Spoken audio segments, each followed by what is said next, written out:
So good morning. I'm John Roque, and this is Seminarian Marty Sandina Espinido of the Diocese of Cubao. Currently second year theology in UST. I'm also a member of the Parish Pastoral Council of the Parish of the Lord of Divine Mercy in the Diocese of Cubao. so we have some few questions for you. So our first question is about kerygma or preaching. So how does the church do or conduct preaching to the people? Um, if you're gonna look at it, the traditional or the conventional mode really is when the priest gives his homily. It's, that's the time that the priest would be able to present the gospel according to today's lenses, or how to adopt or adapt the readings of each mass to today's situation, today's context. But on the other hand, if it's a good parish, the parish is being run properly, you have a lot of programs which would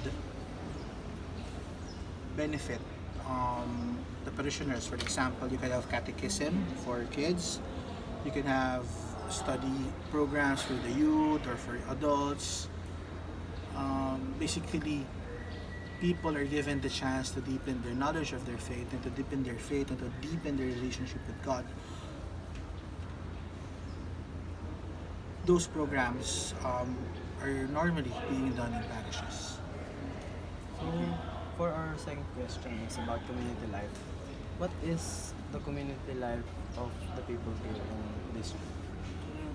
In our parish in Quezon City, um, most of our parishioners come from the middle class, but we have, I think, 5 or 7 urban poor areas. The mixture is typical in Metro Manila parishes. The thing is, how do you gel those people? Well, first is you have organizations which cater to each individual area, because each individual area would have their common journey, would have their common experience. But at the same time, you have ministries and organizations which welcome members from different areas without any regard for where they come from their financial capabilities or whatever. Um, Basically, building the community life of the parish is to ensure that everyone, no matter how rich, how small, how dejected, how marginalized, everyone feels they are at home. Everyone is welcome. And that is important in building the church. That is important in building really a community of disciples, a community of believers. Okay. Our third question is about worship. So in what ways do the people worship God in the church? Well, basically, in Catholic doctrine, we all believe that the holy sacrifice of the Mass is the highest form of worship. That is the official worship of the church. You have the sacraments and the Mass. Now, a good liturgical catechesis in the parish or good explanation of the rites would enable the parishioners, and of course, a proper dignified celebration of the Mass would enable their parishioners to be able to experience the presence of God. In liturgy, there's this theme of doing worship for the glorification of God and the sanctification of man. Now, those are important. So, having a proper celebration of the Eucharist, of the Mass, coupled with liturgical catechesis. Now, that is for everyone.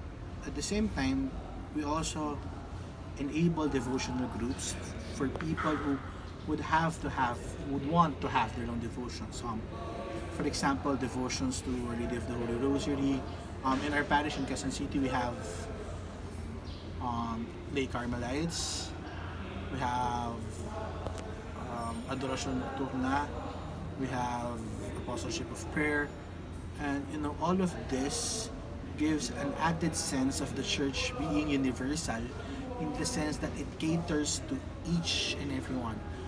There is always a track, there is always a group where every Catholic would be able to identify themselves, to be able to grow more in their relationship with God, especially through the worship that they give God. So, for our fourth question, it's about service. What things do the people do to service or contribute to the church? Well, of course, being active in church, if you look at the church community really, you have to look at the different phases of the community and the different needs of the community. And the service comes in when each individual person gets involved in a group, which then fulfills a specific responsibility to the community. For example, you have young boys entering the Ministry of Outdoor Servers. Then their responsibility is to serve properly in the celebration of the Mass. You have people who are actively involved in social services and development. These people organize like medical missions, dental missions. There's a time that a big area, urban poor area of our parish got burned down. So all of us had to be there in the middle of the fire where we're looking for our brothers and sisters. Do they have food for the night? Do they have shelter for the night? After that, how will they stand up again? We had to get school supplies. We had to get clothes, all of that stuff. Now, basically, that's service. And how do we serve our community? It's really journeying and fulfilling each other's needs in a complementary basis. We have needs which the community gives. Our brothers and sisters have their own needs which the community also gives. So that's service. That's when you see each member really giving a part of themselves, their time, their talents, and if they can, their own part of their finances, so that they would be really a community journeying towards God. And for our last question, it's about martyrdom. Every church has a different ways of showing martyrdom. In this church, what are the ways do people do or exhibit martyrdom? We have to look at the common connotation of martyrdom is giving your life for a cause. Now, but the Greek word for martyrdom means witnessing. It's used for giving your life because giving your life for the cause is the ultimate level of witnessing. Okay?